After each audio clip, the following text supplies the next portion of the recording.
This is how Bill Cushenbery's Space Coupe looked the first time I saw it. Gene Winfield lent a hand moving the Space Coupe from Lancaster, California to Kurt Hamilton's shop in Van Nuys.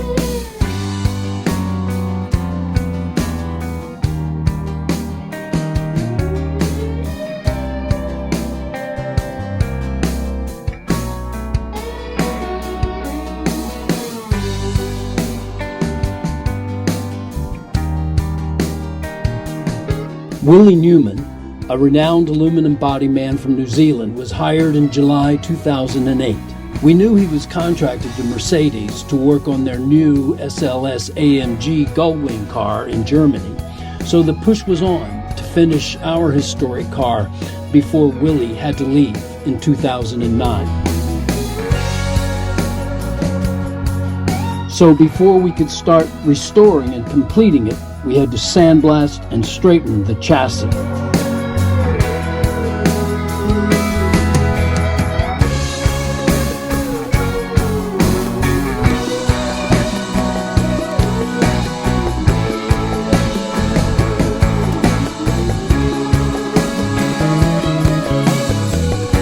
We built a rotisserie and mounted the chassis.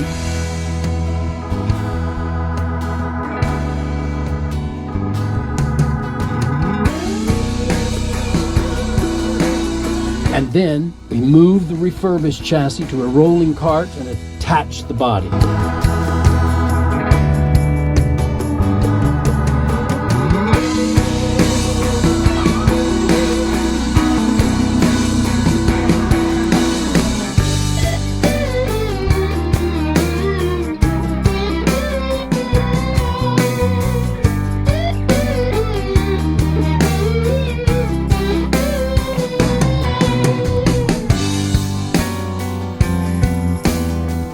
We had a new bubble blown at Crystal Craft in Laverne, California.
As 2008 came to a close, Carl's health was failing and Willie had to return to Germany to work for Mercedes.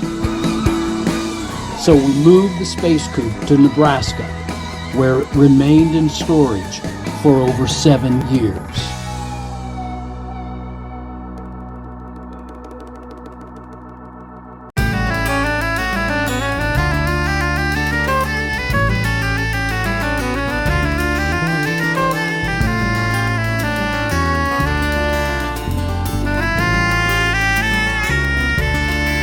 Ryan has just arrived from Nebraska.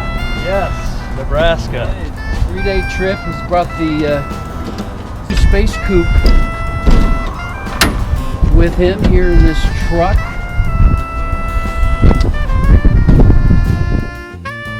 And we're going to offload it here at Jeff Williams California Corvairs. There's She Blow.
Corvairs here in Chino Hills, California. I'm just going to speak a little bit about Bill Cushenbery, his choice on the Corvair front and rear end suspension and drivetrain. I had never spoke with Bill, but I've seen similar things where they'll transplant a Corvair drivetrain and or front axle suspension, usually because of the first reason, because it is a very transplantable powertrain.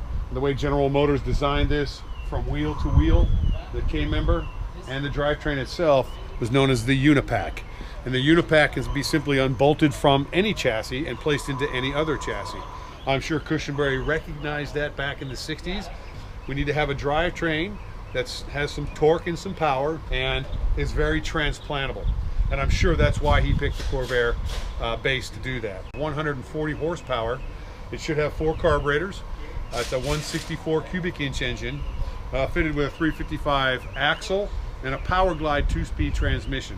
The Powerglide 2-speed transmission is very similar to the full-size Powerglide. However, it is a Corvair designated Powerglide. Then you have your straight axles suspension with swing axle.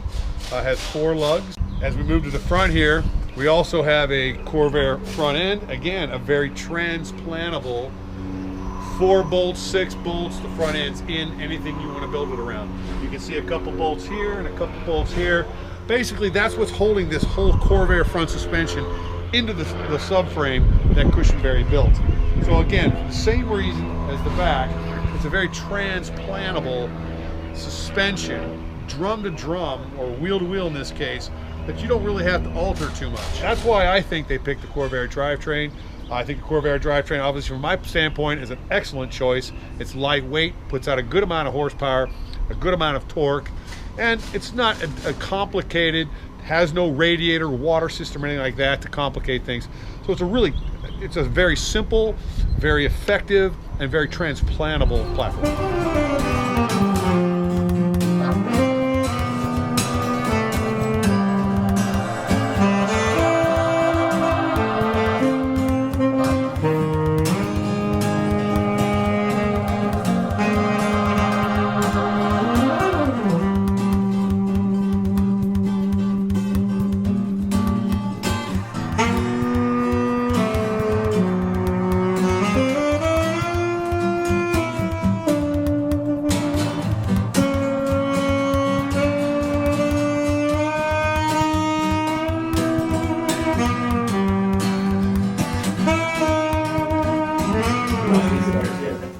Cylinder heads. These are your cylinder heads, Barry, for the Silhouette 2.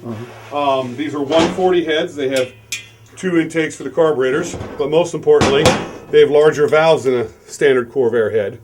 And then what we've done is put deep seats in here, new stainless steel forged swirl polished valves, bronze valve guides. We've surfaced the heads, milled the valve cover rails, heavy duty springs, a 5-angle valve grind, and we repair all the thread holes, including sheet metal and spark plug holes, valve cover holes, and such. So this is a fully remanufactured head. It is not a simply cleaned and ground valve job. It is a completely rebuilt head. The next thing is the engine case. Again, I wasn't going to use your engine case. We're starting with a new one. About 4 hours worth of prep work here, Barry, including glass beating. Obviously, we mic everything first and check its integrity before we spend any time cleaning it. But then we glass beat it, we chase all the threads. It's a known commodity by the time we start assembly. We have a proprietary counterbore that we do here on the case bolts. There's large case bolts that bolt the case together, and they have a propensity to leak through there. So we've developed a proprietary system for putting O-rings in there. So it's a little just extra added quality. This is your crankshaft here. I'm going with a standard crankshaft. It's a forged crankshaft. It's not been machined. It's been micro-polished. It's within spec at standard. This is also the new cam here, and then our own billet cam gear, which is much better than the stock cam gear. And that's made up in Burbank, actually. Then here we're running reboard cylinders. These are 30 thousandths over with rebuilt rods, new pistons and rings, obviously. So at this point, we're about ready to start through the final assembly on the engine. Once we do that, we'll focus on carburation and get this thing buttoned up with your transacts. 3, 2, 1, 0. We choose to go to the moon in this decade and do the other thing, not because they are easy, but because they are hard. Because that goal will serve to organize and measure the best of our energies and skills. Because that challenge is one that we're willing to accept, one we are unwilling to postpone, and one we intend to win.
It's a little oversized yet. It's still a little tight in the hole, but wheeled the corners. It's pretty close. It's a little high in that corner. A little more in here.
Now, since we last left, we were on the other side trying to reproduce the same door opening geometry for the right side. So we made this cardboard pattern based on the angles that we took off of this plane, and we came up with this, and this will sit here to give me the pitch of what I'm looking for. So that's what all these numbers on here will represent, different spacing and what angle it's going to be at this particular point. So from this, we came up then, proceed on to beginning to shape the interior door frame, or the skeleton, or whatever you want to call it, and then to simulate the same as what we have on the left side. So this will give us mirror image of the geometry left to right at these dimensions. So now we have this structure that we've come up with that'll pivot and open the same geometry when they're open, left to right. We're trying to keep it lightweight, So we're doing it like a triangular pattern, much like you would a roller coaster. So this is the beginning of it, and then I'll complete it with a little more work, a little more triangulation, and that'll give us the strength we need without it becoming too heavy. And then this door here acts, as you can see, with the roof line, which is a simulation of what will be the glass panel that will be in here. They come and they will meet together along with the windshield and the center line of the other door on the left hand side. So this is kind of where we're at now as far as door goes.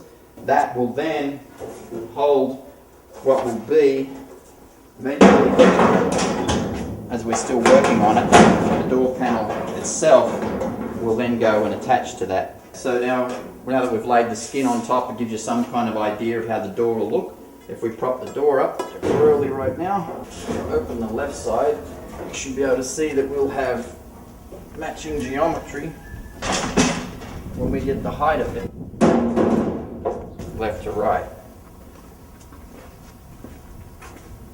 And that hopefully will be what Bill Cushenbery was going for.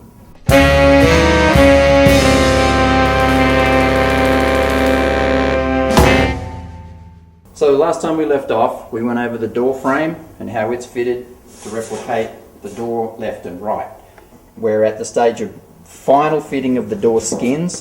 We've moved from the skins now and we're going up into the top because they all tie together. So this is our fiberglass mold of the dome in how it will eventually give us the shape and how it will look. We've tied that in with a piece for the front, which is the molding of the windshield. Now these are just mold setup pieces at this stage. This will be clear. This will all be clear. Eventually the whole dome is going to be clear. But for right now, this is just our mock-up stage. Once we know that we can maintain gaps, the function and opening and closing of all the doors. We've got the chassis separated from the body, and now we're going to send it out to Jeff Williams, Corvair, California Corvair, and then he's going to fit the motor and the transmission all back in here. So we can get our wheel track set up, and then also on the front, Jeff's going to rebuild all the chassis on the front, put all the suspension, everything back on while I continue on with the body work. He's going to help out by carrying on with the frame, and then he can assemble this and get it back to me, and then we'll set the body over it and make sure we've got no tire clearance issues or steering, turning issues, hitting fenders and all that sort of thing. We'll carry on from there. There's a table of parts over here for Jeff Williams. Other bits and pieces that showed up with the car. Saves a bit of time with him helping out on the frame, so should be good.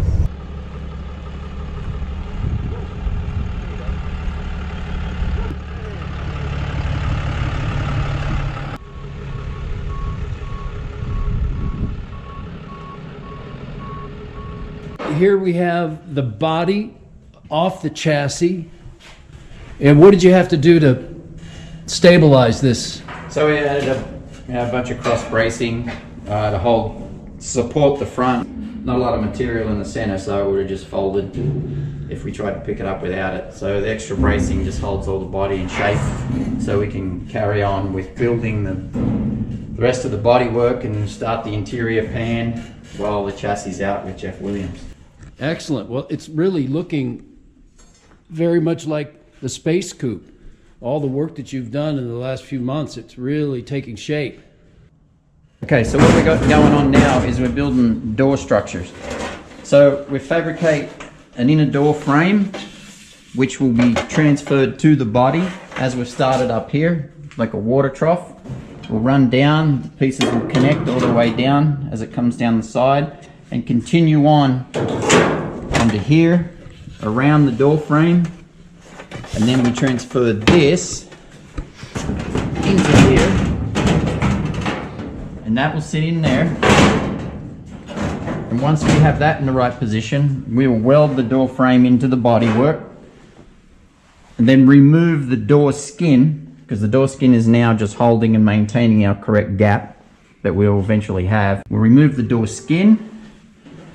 The door frame will be in, which will leave us with the next step, which will then be connecting the rest of the door structure. So we'll then tie this to this, and when that's connected, we'll then pick up our door frame, set this back, the skin on it, which we can show you on this other door over here.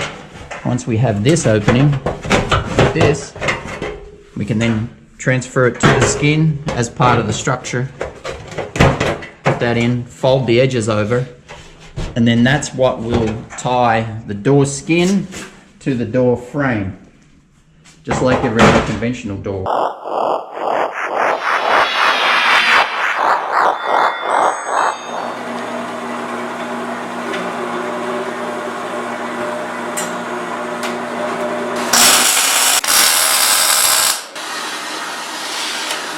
The reason that we're double stacking the 3-inch and not using a one piece of 6 is because I get more wall structure.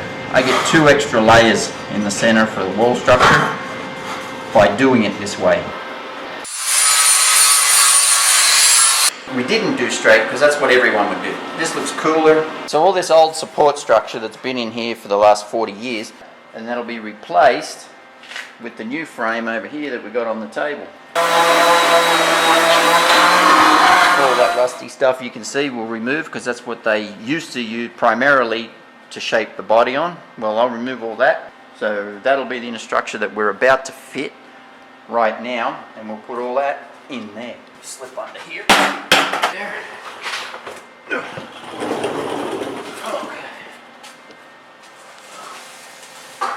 Tack this together with the Space Coupe.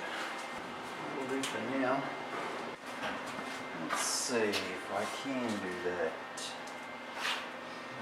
Too big of a, too much weight, too heavy.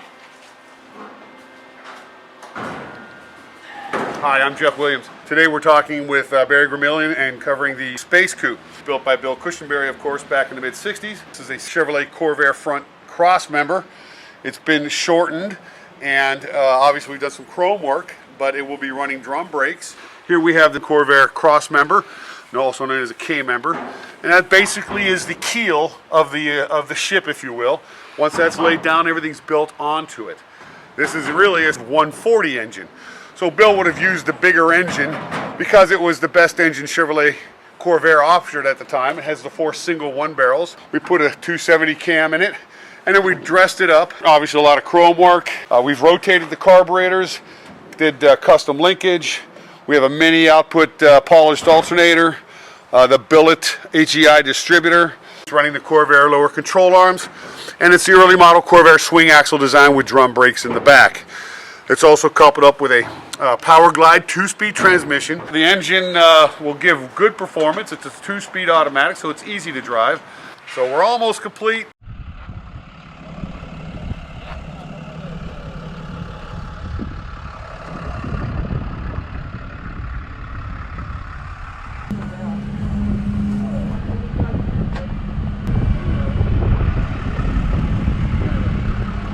Okay, so now that we've continued with the design of both left and right hatches, or doors, we've come to the conclusion that Bill, which would confirm, he seemed to be going towards a single seater, because as you can see, the height of the hatch, as you move further to one side, there's no clearance for your head.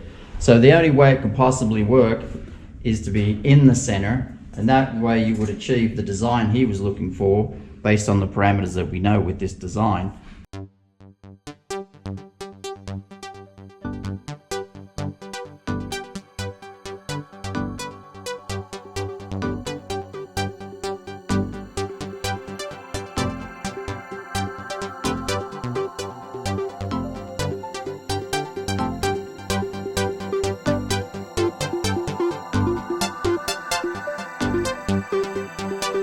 We're here at Wonderworks, Emmon and Chris, and they're working on the interior. Here's some design ideas.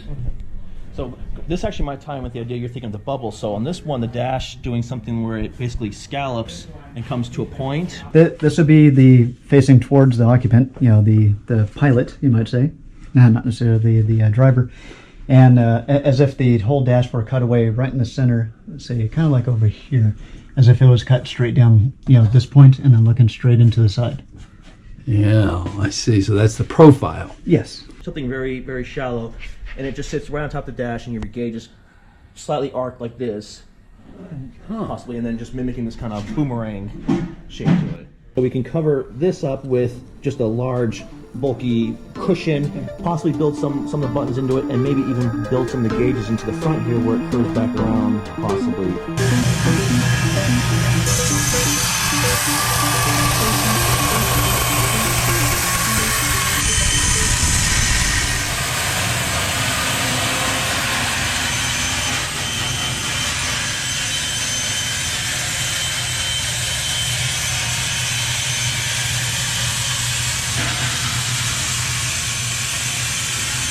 Now it looks a lot more complete once you start to build all this out now. Absolutely. And it's getting to that point where we can actually get it all built out now. The tub that we've been talking about for so long Yeah. is now.